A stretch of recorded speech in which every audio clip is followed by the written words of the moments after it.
Pinanumpaan kaninang umaga ng aktor na si Archie Alemania sa Bacoor Hall of Justice ang kanyang counter affidavit sa reklamong acts of lasciviousness na ifinail sa kanya ng aktres na si Rita Daniela.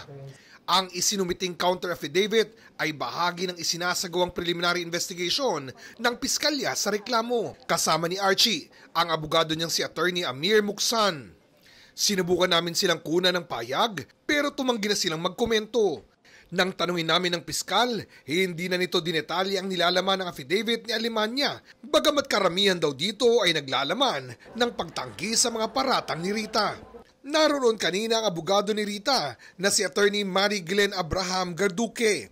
Ayon kay Attorney Garduque, hanggat maaari, iniiwasan daw nilang magkita sina Rita at Archie. Because of the trauma that the victims of these crimes, well, of course, alleged victims of these crimes, is undergoing psychologically. So, as her counsel, I also have to protect her mental health. The counsel of Archie is amenable to that. Nang kumustay namin si Rita sa kanyang abogado. Actually, as of this date, even up to now, she's not okay. Sa December 17, nakatakda namang magsumite si Rita ng kanyang sagot sa counter affidavit ni Archie.